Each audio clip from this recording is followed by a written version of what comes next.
રાજ્યભરમાં ઉત્તરાયણના પર્વની ધામધૂમથી ઉજવણી થઈ રહી છે ત્યારે કેન્દ્રીય ગૃહ અને સહકારિતા મંત્રી અમિત શાહે દર વર્ષની જેમ આ વર્ષે પણ અમદાવાદમાં પરિવાર સાથે ઉત્તરાયણની ઉજવણી કરી। સવારે કેન્દ્રીય મંત્રી અમિત શાહે ભગવાન જગન્નાથજીના દર્શન કર્યા, સાથે જ મંદિરમાં વિધિવત રીતે પૂજા અર્ચના કરીને ગૌ માતાને ઘાસચારો ખવડાવીને આશીર્વાદ લીધા। બાદમાં નારણપુરા વિસ્તારમાં પરિવાર અને ભાજપના કાર્યકર્તાઓ સાથે પતંગ ઉડાવવાની મજા માણી। અમિત શાહે પતંગ ચગાવતા જ શરૂઆતમાં 2 પતંગ કપાઈ ગઈ હતી। ત્રીજા પ્રયાસે અમિત શાહે પેંચ લગાવીને સામેની પતંગ કાપી।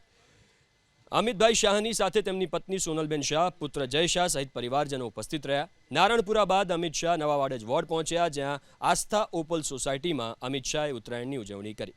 નારણપુરા વિસ્તારમાં આવેલા ગુજરાત હાઉસિંગ બોર્ડના રીડેવલપમેન્ટ થનાર સૂર્ય એપાર્ટમેન્ટ વિભાગ 2ના આવાસોનું તેમણે ભૂમિપૂજન કર્યું, સાથે જ રીડેવલપમેન્ટના લાભાર્થીઓને શુભેચ્છા પાઠવી। આ પ્રસંગે અમિત શાહની સાથે મેયર, સાંસદ, ધારાસભ્ય સહિતના આગેવાનો અને મોટી સંખ્યામાં નાગરિકો પણ જોડાયા। ઉત્તરાયણના દિવસે ગાંધીનગર પતંગ મહોત્સવ 2026નો મુખ્યમંત્રી ભૂપેન્દ્રભાઈ પટેલે પ્રારંભ કરાવ્યો। સેન્ટ્રલ વિસ્ટા પર સહાય ફાઉન્ડેશન આયોજિત આ પતંગ મહોત્સવમાં મુખ્યમંત્રી ભૂપેન્દ્રભાઈ પટેલે પતંગ ઉડાવીને નગરજનોને મમરાના લાડુ અને ચીક્કીનું વિતરણ કર્યું। ગાંધીનગર પતંગોત્સવના બલૂનને આકાશમાં ઉડાવીને પતંગ મહોત્સવની ઉજવણી કરવામાં આવી। આ પર્વ ઉન્નતિની સાથે સુખ, શાંતિ અને સમૃદ્ધિની પણ નવી ઊંચાઈઓ પ્રાપ્ત કરાવનારો પર્વ બને તેવી મુખ્યમંત્રીએ નાગરિકોને શુભેચ્છા પાઠવી। ગાંધીનગર પતંગ મહોત્સવનો પ્રારંભ કરાવ્યા બાદ મુખ્યમંત્રી ભૂપેન્દ્રભાઈ પટેલ પહોંચ્યા અમદાવાદ। દરિયાપુર વિસ્તારના વાડી ગામમાં સ્થાનિકો સાથે મુખ્યમંત્રીએ પતંગ ચગાવી।